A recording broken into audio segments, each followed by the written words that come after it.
guys, Coach Joshua here again. So for this week's blog, I wanted to talk a little bit about anatomy. Nothing crazy, just keep it nice and simple. And I want to talk about muscle fibers. We basically have two. There's type 1 and type 2. Type 2 is also, it's split into A and B, but just general overall, usually you refer to type 1 and type 2 until you really get delving into things. Type 1 or slow twitch, type 2, or fast twitch. Now, depending how you work out will dictate what you use most, the emphasis you put on which group you're using, and it will dictate how you look. Type 1, the slow twitch, that's typically something like, any kind of daily task, as well as using a weight that's lighter than you really need to in the gym, maybe going for high reps, like taking out the garbage bag. You're not going to use a whole lot. You're mostly using slow twitch because it's endurance. It's recruiting what it needs at that time to let you do the exercise for as long as possible until it wears out. It also is the group that lasts the longest. That's why it is the endurance group. Type 2, that is the fast twitch. That's more like if you are doing something like powerlifting, where you're close to your maxes all the time. Maybe your top deadlift is 405 or something, and that's your 1 rep max, and so you sit there doing that, or 385 or something close to it, over and over and over. You're using primarily that. That system is run off of, the type 2 is run off of creatine and glycogen, stored glycogen. It can produce more force, which is why you use it for the big, heavy movements that you may be doing, but it also wears out faster. And the body can only produce, the ATP energy, it's basically creatine, it can only produce it so fast. So that's why usually when you're doing kind of powerlifting style training, you have longer rest periods. Your body's got to do through the whole motion and everything. The type 1, slow twitch, that uses oxygen. So, it lasts longer, it's more endurance up to a certain point. Now keep in mind, any training you do is going to stimulate your muscle fibers. The brain and the CNS, the central nervous system, work hand in hand to accomplish this.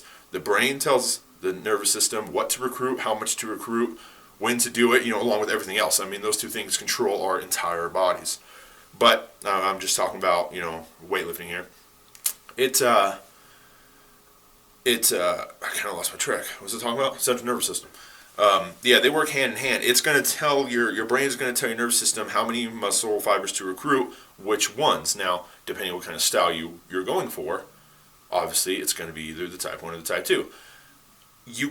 That's why you see people who are possibly a lot smaller than you, and they're incredibly strong. And it's because they're focusing on the aspect of strength training. They're doing powerlifting, heavy movements all the time, probably compound, because generally when they're doing the big strength, they don't do a whole lot of accessory work. Some do, but generally it's a big compound movements. And it doesn't gain as much size. And I know I've already talked about this in other videos and blogs if you watched it. I'm a big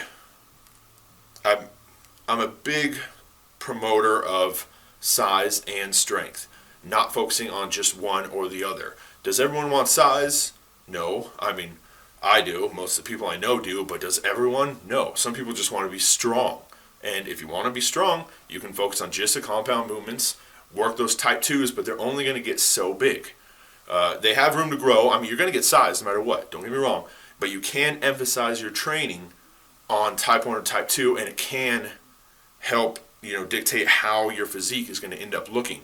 You may wonder why some guy is so big over there, but he is a lot weaker than you. It's because he emphasizes on a little more reps, type 1, not so much full-on strength. You should have your heavy days and all that, but he's obviously focusing more on size. And bodybuilding is a lot of how you look. It's not the sport itself is, of course, it's weightlifting, it's bodybuilding, building up your body, how you want it to look, but it's a lot of how you look. You'll hear a lot that it doesn't matter how much weight you move, it's how you look, and that is true for a lot of people.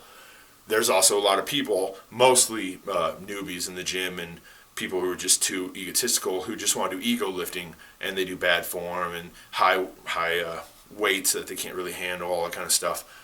But they may also be a good size because they don't normally train that way. They do that for the ego when people are around.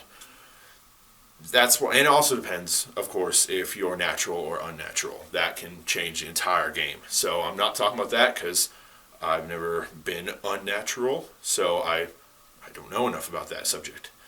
But anyway, yeah, it can dictate how you look. So my recommendation, just so you know, you got to do both.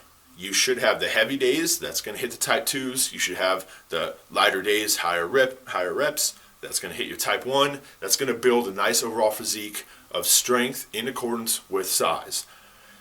Some people wonder why you walk around, you see those huge guys, and they're weaker than you. That's the reason. And I think I already said that, but I'm just trying to get the gist. I want it to be simple about the muscle fibers. Type 1, slow. Type 2, fast. Type 1 is oxygen, endurance. That's the higher rep weight. Type 2 is glycogen, ATP, creatine.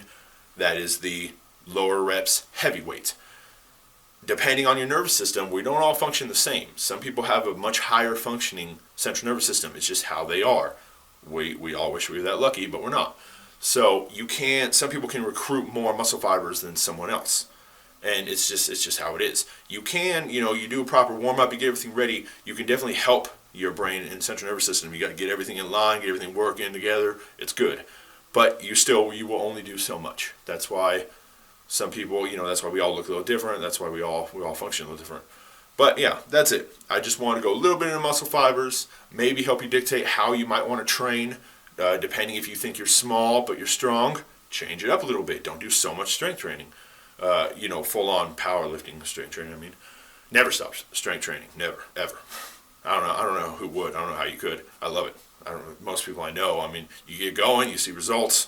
It's a passion, and it's an amazing thing. But anyway, I went off a little bit there. Yeah, just it can dictate how you look. So you should work both. You should have nice size, nice strength, but don't change your program too often either. If you think you're small, excuse me, I almost sneezed right there. If you think you're small but you're strong, change up a little bit, but don't go like week to week. I mean, you can, but you should change it for at least 4 weeks. You should give your body a little while on a new routine before you start changing it up. Otherwise, you're not going to see results. We don't change that fast. It can be an amazing transformation. I've done it myself. I've helped people do it, but it is not that insanely fast. But that's it, guys. So thank you for watching. Follow the link to the blog below, and I'll write all this out a little bit better. But yeah, just quick little insight on the muscle fibers, how they can help dictate how you look, how strong you are, and what you may or may not want to work on and change. Thanks for watching. Like I said, link down below. Please like, share, and subscribe. Anything you guys want to talk about, anything you want to say, leave down below. I love engaging with you. Otherwise, keep on lifting.